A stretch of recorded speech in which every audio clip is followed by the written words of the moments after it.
Assalamualaikum warahmatullahi wabarakatuh. Salam rahayu kepada semua pemirsa, termasuk santri-santri saya yang di Indonesia maupun yang tersebar di luar negeri. Ini kita tidak boleh saling bermusuhan walaupun orang tersebut besar salah dan dosanya, karena Tuhan Yang Maha Esa adalah Maha Pemurah, Maha Pengampun, Maha Pengasih. Pada kesempatan ini saya memberi wawasan bagi siapa yang saat ini sedang mengalami dilema keluarganya karena keluarganya tersangkut korupsi.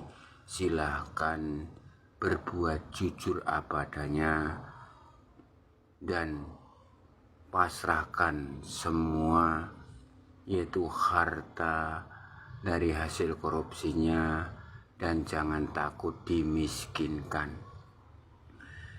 Anda atau keluarga Anda kena kasus, terima kasih Jamugeh.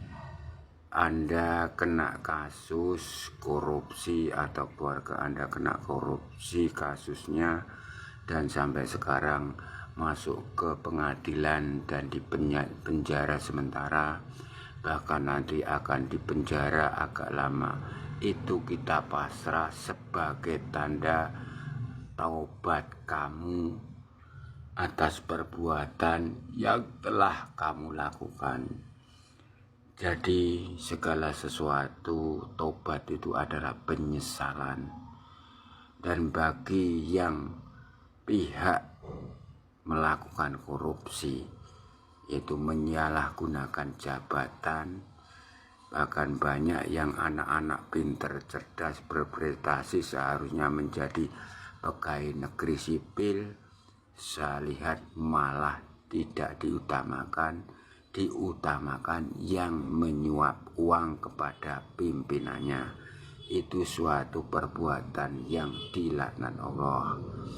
Kemudian barang-barang rakyat yang seharusnya diberikan pada rakyat dengan murah tapi dimahalkan, hasilnya dimakan yang korupsi itu.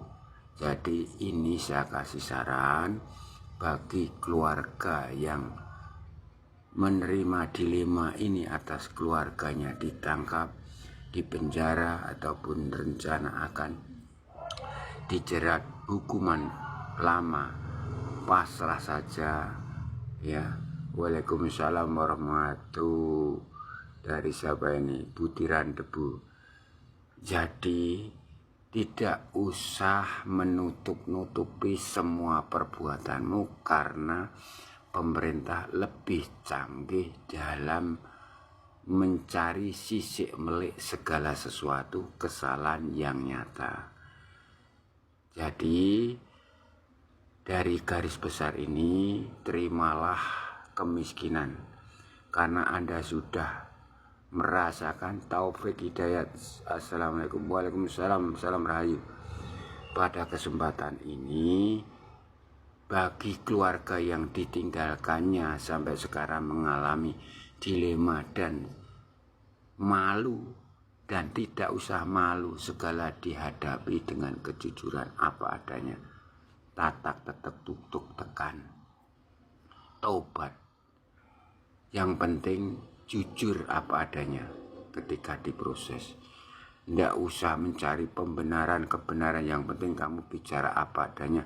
Ya, saya melakukan kesalahan atas kesengajaan saya, nanti hukumannya lebih ringan. Dan nanti aset-aset kamu dibekukan dan akan dicairkan untuk kemakmuran rakyat, karena itu hak rakyat, uang rakyat, harta rakyat. Kembalikan, jangan takut dimiskinkan. Karena apa? Kamu punya kodam goib sedulur papat lima pancer. Jadi nanti setelah kamu keluar dari penjara dengan hukuman ringan, walaupun seberat-beratnya apapun tapi tetap ringan jika kamu berjamaah dengan saudara goibmu, yaitu sedulur papat lima pancer. bahkan berjamaah dengan kodam goib pendamping hidupmu. Saya yakin, Ainul Hakul yakin, setiap pejabat yang korupsi pasti punya yaitu ahli yang memberi petunjuk tentang backingan kodam goib atau kegoiban agar selamat dalam menjalankan tugasnya. Tidak ada seorang pejabat tawaran, pasti punya backingan goib. Untuk itu maka saya sarankan bagi keluarga yang di rumah yang saat ini keluarganya dibawa ke meja hijau untuk persidangan terjerat hukum, yang ada di rumah keluarganya, anak istrinya, jangan takut miskin. Biarlah aset-asetnya dibekukan, diminta pemerintah, itu hak rakyat. Dan kamu jangan takut miskin, karena ingat, kita bakal mati, semua bakal mati. Mati itu yang dibawa apa? Kebaikan amal kita. Yang kedua, kita mati yang dibawa apa? Kain kafan saja. Jadi ibaratnya wong mati guru gowo kain secuil, orang gowo bondo dunya. Ikhlaskan, siap dimiskinkan, tidak apa-apa. Jika Anda bekerja sama dengan kodam sedulur bapak ilmu pancer, pasti apa yang saya katakan benar. Tidak takut miskin. Nanti di penjara tidak berat karena dukungan dari saudara kembar Anda, saudara goib Anda, kodam-kodam Anda. Dan bagi keluarga yang di rumah, silahkan berokoi, memberi sesaji kepada weton kelahiran, hari kelahiran keluargamu yang saat ini sedang kena kasus. Karena saudara goib sedulur bapak limo pancer dan saudara goib yang ada di luar keluargamu itu akan membantu jika kamu kasih sesaji atau perukuan, ya.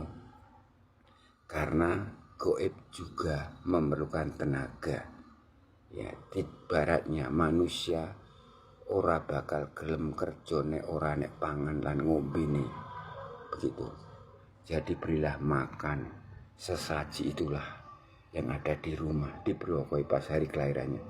Kalau saat ditangkap atau saat ini dimasukkan penjara, tidak usah menunggu hari weton kelahiran, malam ini juga silahkan bikin sesaji. Bagi yang belum tahu, mulai malam ini cara memberi brokoan yaitu nasi 1 genggam, ya, nasi 1 genggam, tapi nasi itu pertama kali waktu masaknya.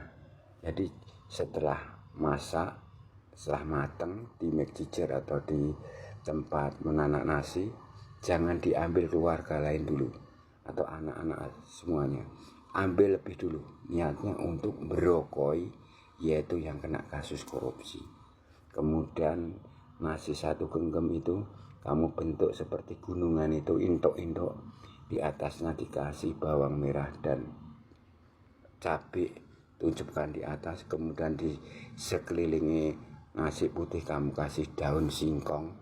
Kemudian kamu ambil nasi pertama lagi yang belum didahului anak istri dan keluarga lain, ambil 2 jumput, ditaruh dalam 1 piring tapi dijumput-jumput sendiri, dan jemputan pertama dikasih gula merah, ya. Dan beli rokok 1 batang, itu untuk kaki among. Dan untuk nyai among atau nini among beri yaitu susur, yaitu injet suruh, itu alatnya orang tua menginang. Taruh di situ, bakar kemenyan 7 atau bakar kemenyan ya, warnanya 7 macam kemenyan. Kemudian bakar dupa 7, sebut Jabang Bayi ini yang kena korupsi supaya ringan hukumannya dan dia menjawab dengan jujur, menyerahkan semua harta rakyat yang dikorupsi dan tidak usah menutupi sehingga hukumannya ringan. Itu saran saya. dan sebut danyang penunggu rumah kamu supaya membantu, supaya keluargamu yang kena kasus sampai sekarang bisa diringankan hukumnya, karena sudah sengaja yaitu korupsi, kolusi, yang memasukkan orang-orang pegawai seharusnya tidak masuk. Maka banyak sekali anak-anak rakyat miskin, banyak yang pandai cerdas, tapi tidak diterima menjadi pegawai negeri karena perbuatan koruptor itu tadi. Anak-anak yang bodoh, manja dengan orang tua, main uang, menyuap uang kepada pimpinan. Itulah dosa. Maka untuk tobat nasuhalah bagi koruptor, gunakan kodam goibmu, bicara apa adanya, dan serahkan uang rakyat, hak rakyat. Jadi jabatan-jabatan yang kemarin seharusnya diberikan anak-anak orang miskin yang cerdas, kamu bilang terus terang bahwa kamu mengangkat orang ini dengan uang segini, jujur apa adanya. Allah Subhanahu wa Ta'ala, Tuhan yang Maha pasti aku yakin membantu Anda diringankan hukuman dari hukuman sebagai koruptor. Dan keluarga yang di rumah sekali lagi bikin sesaji supaya setelah Pancel bisa meringankan hukuman. Dan jangan takut setelah keluar dari penjara miskin, dimiskinkan, dan keluarga yang ditinggalkan miskin karena asetnya dijual, jangan takut. Nanti kodam goib setelah Bapak di Pancel dan kodam pendamping, setiap anggota keluarga akan membantu mencari rezeki halal yang diberkahi Tuhan Yang Maha Esa. Itu aja pesan saya. Salam Rahayu. Waalaikumsalam warahmatullahi wabarakatuh.